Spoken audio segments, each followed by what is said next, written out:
Hey everybody, Tony D and Little Joan here with your final hot take of the evening. I've been a bit frazzled this week because I had to finish Hollywoke, another novel.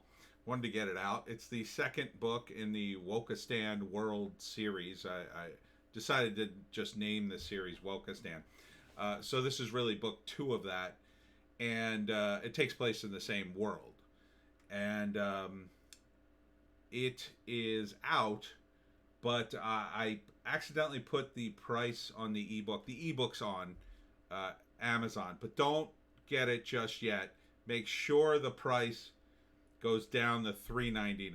It's supposed to be $3.99. It's zero in Kindle Unlimited. So if you're a Kindle Unlimited user, go to town. But I just changed the price. It might take a day or two, or for it to change. I'll let you know tomorrow in the videos when I get up. I'll check it. But just to let you know, I messed up the price. $8.99 is going to be the trade paperback. It's going to be $3.99 for the ebook. So that's why I've been a bit distracted. On top of the fact, there is just insanity going on right now. Besides the election, there's been this thing called the Great Reset that the globalists are trying to push. And I am, for one, so glad I did not vote for John Kerry back in the day. John Kerry was at a panel discussion at the World Economic Forum during which he asserted that the Great Reset was urgently needed to stop the rise of populism. I couldn't think of anything more tone deaf coming from a guy who used to be kind of cool. I mean, when Kerry came back from Vietnam and threw his medals, I believe he threw his medals over the White House fence or whatever in protest. That was a guy who was saying F you to the establishment. Now he couldn't be more establishment.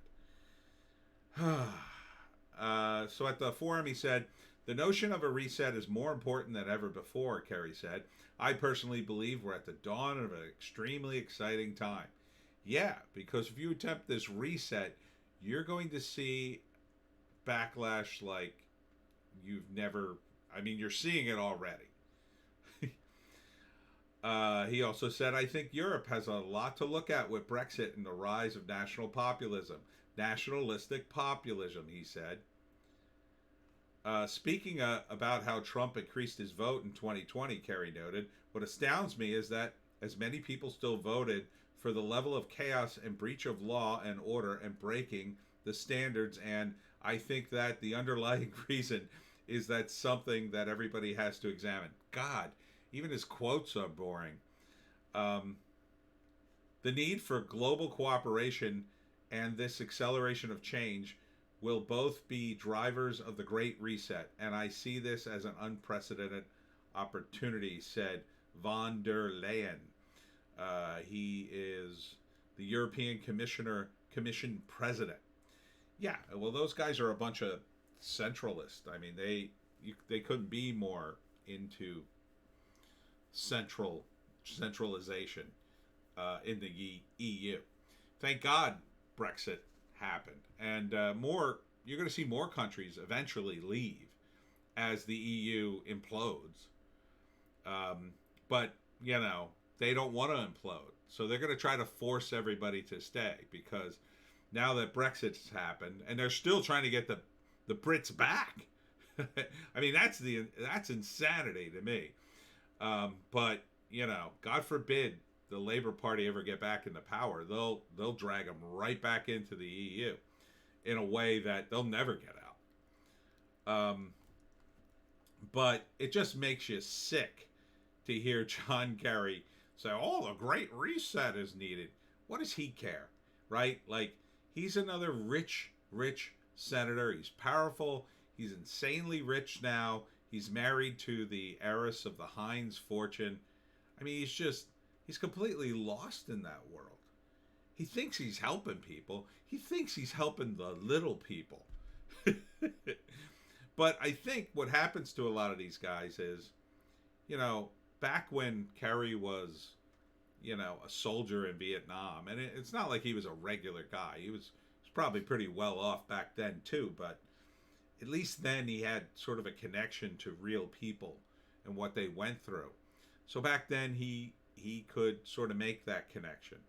But for decades he's been in power and lived in the world of Washington, and it's really just gets him so out of touch with the normal person. He just doesn't understand.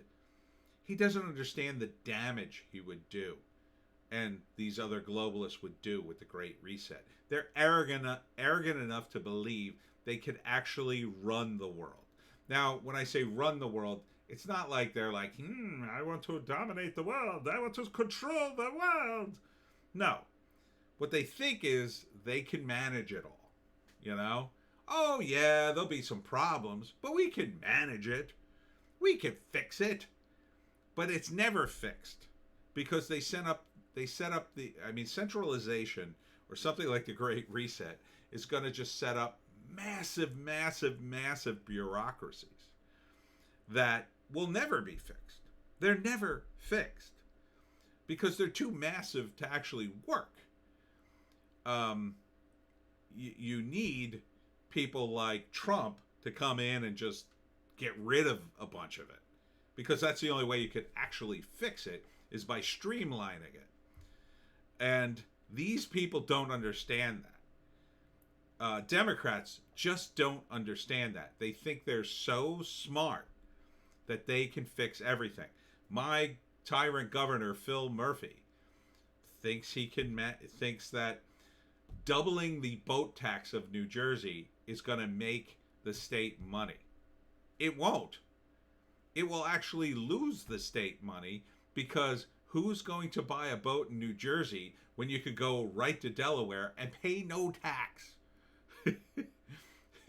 Like, it just means that nobody will be able to sell a boat in New Jersey. That's all it means. It means all the business in New Jersey has to move to Delaware now.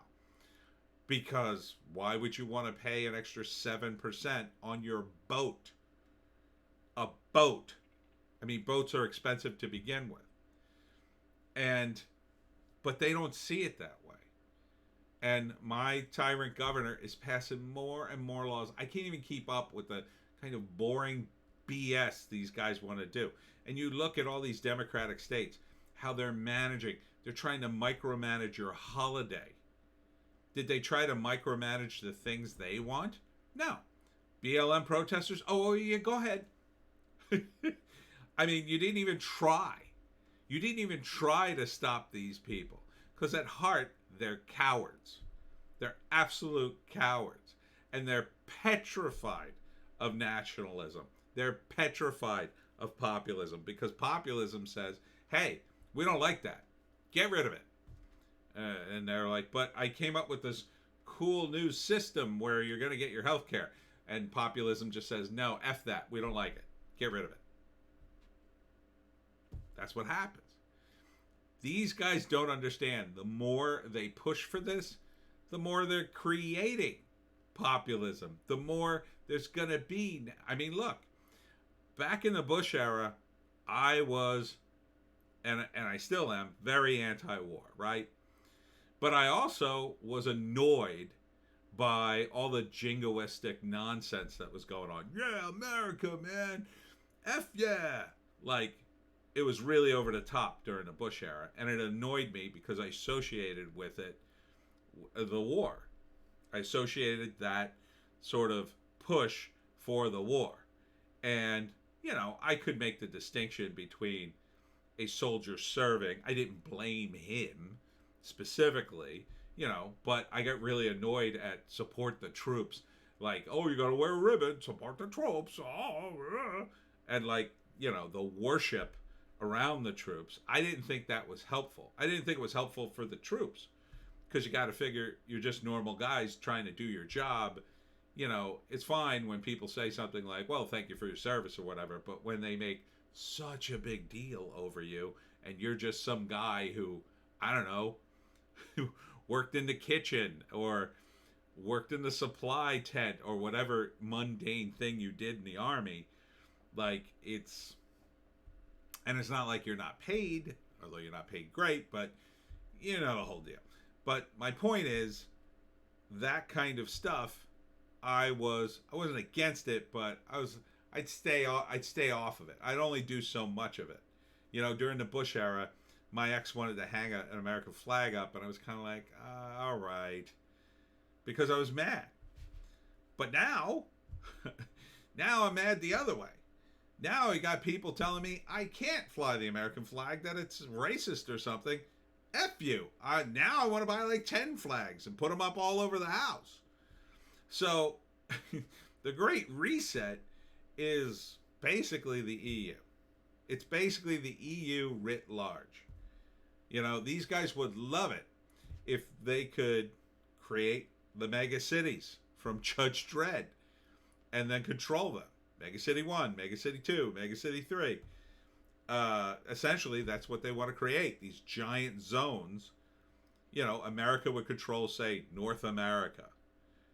And really, we'd probably control a lot more than that. We'd probably control the EU. I mean, during the Obama administration, we were bugging Merkel, bugging her personal phone. And that was all exposed. I think that was Edward Snowden who revealed that. Maybe it was WikiLeaks. I don't remember. And, you know, so it's not like the United States wasn't controlling that. But these guys, I think, are arrogant enough to believe that the United States will always control that. No, this whole thing could blow up in your face, dummies.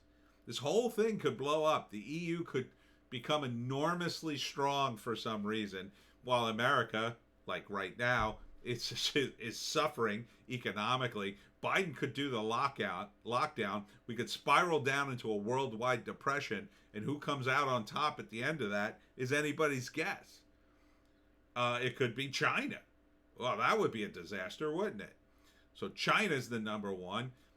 Europe comes back a little more better than us, and we're struggling, along with all the nonsense we got going, including stuff like this.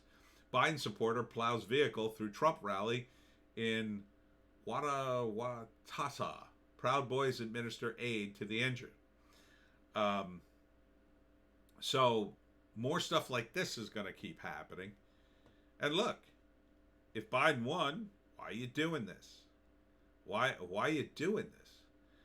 Why not just have the damn recounts and audits or whatever? Just do them. But you're really just playing into Trump's hands because you're kind of fighting it, which will delay it even more. This kind of stuff is not good. It's just not good. And I know, Trump supporters, you got to stay strong. You can't become the violent ones. And I'm glad you haven't. For the most part, I think, you know, groups like the Trump supporters haven't done that. And the Proud Boys really haven't initiated much. They've got into it a few times, but ultimately, more often than not, it's Antifa that initiates the violence. It's just that, you know, the media always blames the right wing. I'm sure the spin on this, if they even cover it, will be innocent man in truck trying to drive along when, evil Trump supporters came by. So, populism is, well, I mean, it's popular, John Kerry. And if you attempt to push this global reset, all you're going to get is more rallies like this on either side. You're going to get, you know, these Antifa idiots will eventually get the message. You know, when it all goes out of vogue, they'll be done. They'll be done with Antifa. They'll get older, they'll get a job, they'll have a kid, and they'll be like, oh, I have to get a job. I have to make money. I have to survive. And guess where they're going to be? They're going to be where all these Trump supporters are. They're going to be like, my taxes are too high. I can't afford all these taxes. I can't afford all these permits. I can't afford all these fees. I can't afford all this paperwork. I just want to work. I just want to make money. Leave us alone. Yeah, there's a reason why as you get older, you become more conservative.